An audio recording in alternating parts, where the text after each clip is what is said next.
So eto na nga po mga idol, tara pag-uusapan natin yung naging consistent play ni Kai Sotto sa naging laban niya sa Game 1 and Game 2 ng Nagasaki Belka. Well, bago tayo magpatuloy, pa-like and subscribe na rin po kaibigan and pa-hit ng notification bell para ma-notify po kita sa ating mga susunod na update sa ating pambato na si Kaijo Kai Sotto.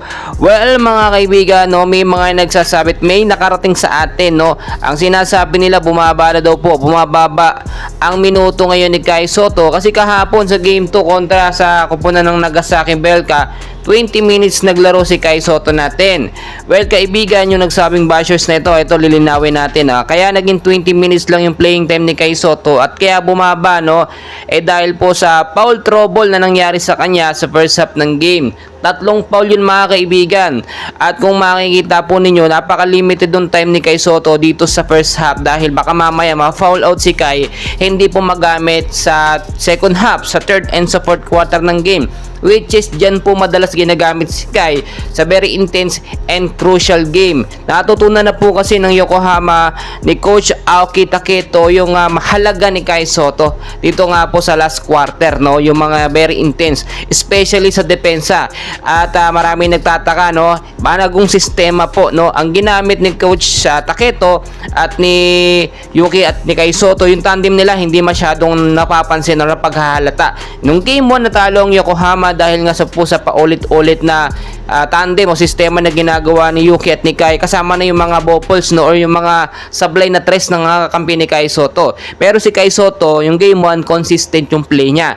Dito sa Game 2, ang iniingatan natin, no, yung foul trouble na nagiging problema minsan sa ating pambato na si Kai Sotto. Pero ini-improve naman po yan ni Kai, nakikita po natin yan. Dahil kung titignan nyo din, napakanipis ng tawag kay Kai Sotto, konting dampi lang, tatawagan agad ng foul, no. Kaya naman limited yung time niya, 20 minutes. Kahapon 20 minutes yung minuto ni Kai, meron po siyang 13.6 rebounds at meron din pong 1 assist at 2 blocks. Doon naman sa Game 1 mga kaibigan, mahaba yung minuto ni Kai. Meron po siyang 29 minutes of playing time with 17.6 rebounds, 2 steal and 1. Napansin din po natin mga kaibigan na hindi na umubra, no, yung pagbabantay ng yung Nagasaki dito kay Kai Sotto at Kiyuki pagdating doon sa last quarter support, especially yung mga last 3 or 2 minutes na, no, kung sino may hawak ng bola, yun ang binabantayan ng Nagasaki. Hindi na nga nakita nung import po ng Nagasaki, nandiyan si Kai Sotto na tapo tuloy ng harap-harapan.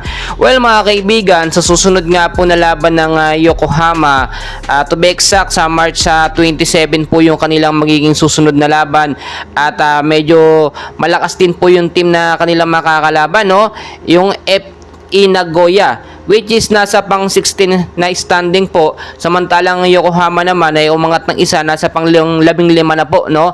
So nag-i-improve, may pag-asa. So may nagtanong sa atin ilang wins pa daw ang kinakailangan para makapasok o magkaroon ng sure slot itong Yokohama sa playoffs ngayong season. Kaibigan, kung hindi po ako nagkakamali, 10 hanggang 11 panalo pa kinakailangan sa loob po yan ng 16 games nila. So kahit patalo po sila ng 1 o 2 hanggang 3 games, okay lamang. Basta wag lang magsunod-sunod na 5 talo, okay na po yun. Kasi pag nagsunod-sunod yung talo nila, umabot sa 5 or 6, automatic hindi sila makakapasok sa playoffs. Kaya mga kaibigan, tuloy-tuloy pong suporta sa ating pambato na si Kai Sotto. And please, pakisuportahan naman po ng ating YouTube channel for more Kai Sotto updates. Maraming salamat po.